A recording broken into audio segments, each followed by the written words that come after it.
y deshacernos de ellas. Y antes de la década de los 70, ninguna de las leyes que hoy se aplican existían y las prácticas para el manejo y desecho de químicos eran muy diferentes de las que tenemos hoy en día.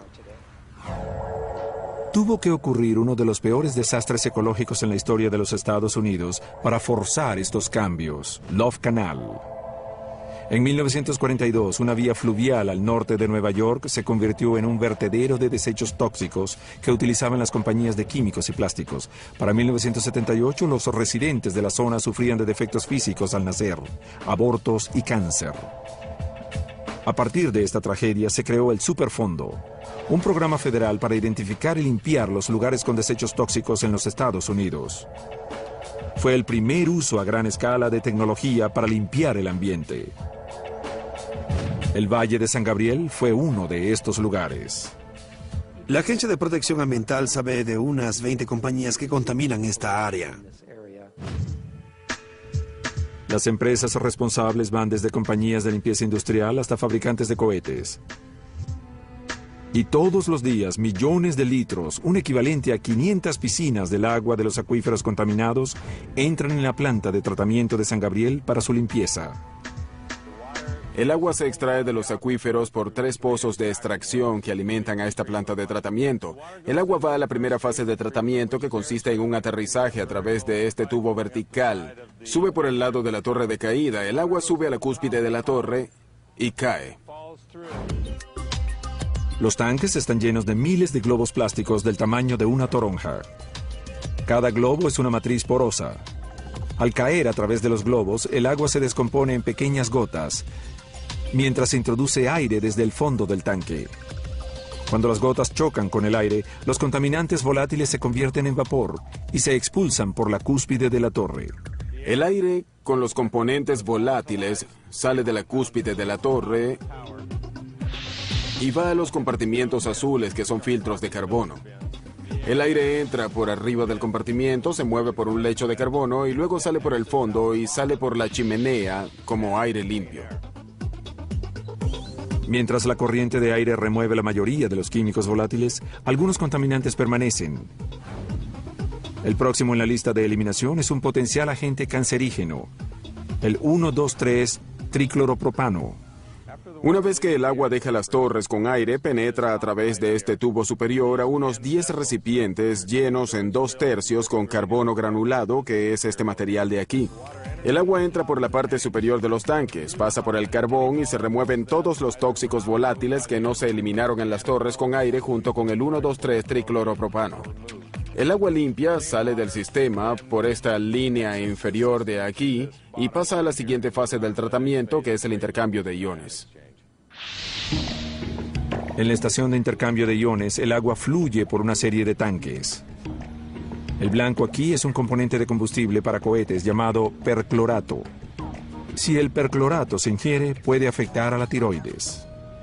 Están llenos con resina de intercambio de iones. Una resina sintética. Hay 30 recipientes en cada carrusel. Mientras el agua con perclorato pasa por los recipientes llenos de la resina atrapa los iones de perclorato y los reemplaza con iones de cloruro. Todavía queda un químico testarudo y persistente, el NDMA, un potencial causante de cáncer. La mejor manera de eliminarlo es liquidarlo con rayos ultravioleta. Este es el último paso en nuestra planta de tratamiento. Este es el sistema ultravioleta. El agua pasa por aquí. Cada uno de estos paneles tiene 16 luces. El agua fluye por esta luz y el NDMA se anula. El NDMA es un componente de combustible para cohetes y es así como se ve. Dentro del contenedor, el agua pasa a través de una serie de 2.200 luces ultravioleta. Cuando las moléculas de NDMA absorben la luz, se descomponen en elementos no tóxicos. Al final del tanque, el agua recibe un toque de cloro y luego hace una pausa de limpieza para ir al suministro de agua de la ciudad. Aquí nos encontramos en el desagüe de la planta. Lo que hace una hora entró en la planta como agua contaminada es ahora agua potable, segura para el consumo humano.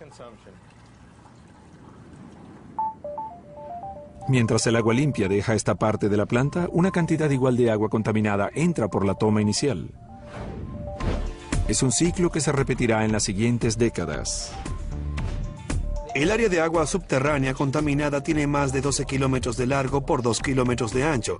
Creemos que tomó 40 o 50 años alcanzar este tamaño. Va a tomarnos el mismo tiempo o más potabilizar esta agua. Hasta la fecha, solo en esta planta, el costo de la limpieza es cercano a los 48 millones de dólares y sigue subiendo. De eso, el gobierno federal cubrió el 30%. Las empresas responsables pagaron el resto. Los tiempos difíciles a veces reclaman soluciones radicales, como un extraño experimento que puede salvar al mundo y nos lleve de nuevo a la era de los barcos a vela. A bordo del Weatherbird 2, en Fort Lauderdale, Florida, un equipo de biólogos marinos se prepara para un viaje que creen ayudará a salvar a un mar enfermo y al mismo tiempo ayudar a detener el calentamiento global al convertir al océano en una gigantesca esponja. Los biólogos eligen un elemento indispensable para la vida humana, el plancton. Estos microscópicos organismos pueden actuar como bosques flotantes, absorbiendo el dióxido de carbono del aire y regresándolo como oxígeno puro. Pero el lecho de plancton se reduce a una tasa de 1% al año. El equipo del Weatherbird quiere revertir esa tendencia con un simple pero controversial experimento. Planktox, nuestra compañía está en el negocio de la restauración ambiental. Decimos que restauramos los árboles y los océanos del planeta. El equipo de Planktos quiere alimentar los lechos de plancton con los nutrientes que estos microorganismos necesitan, hierro. Con más plancton en el océano tendremos menos CO2 en la atmósfera. Por cada tonelada de hierro que va al océano, las plantas oceánicas retiran unas 100.000 toneladas de dióxido de carbono de la atmósfera. Con imágenes satelitales, el equipo identifica para su experimento un claro florecimiento de plancton a unos 500 kilómetros de las Islas Galápagos. Aquí tengo una muestra de algo del nutriente de hierro que se mezclará con el agua. Y este nutriente con el que fertilizaremos es muy fino para que se disuelva cuando lo agreguemos en el agua. Queremos que flote en la superficie tanto como sea posible. De esa forma llevará el plancton a la superficie.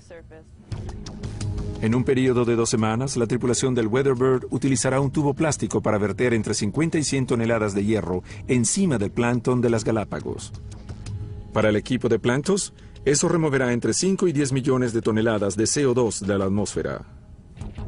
Usamos estos mezcladores de aquí, succionamos el agua marina dentro de ellos, pueden soportar unos 1000 litros. Abrimos esto, colocamos el hierro aquí adentro, los motores se encienden, mezclamos el hierro con el agua de mar.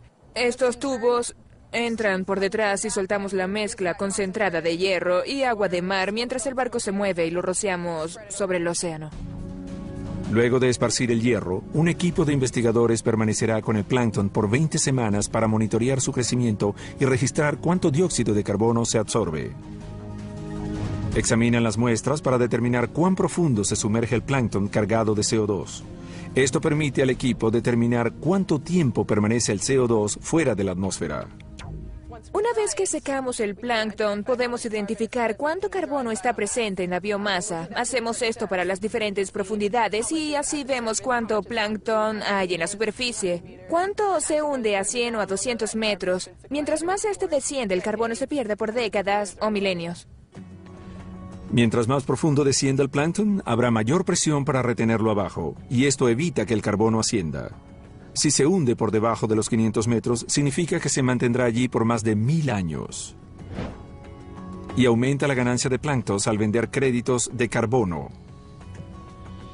Sí, también es un negocio. Los créditos de carbono permiten a las industrias y a las personas que producen CO2 hacer una compensación por sus propias emisiones.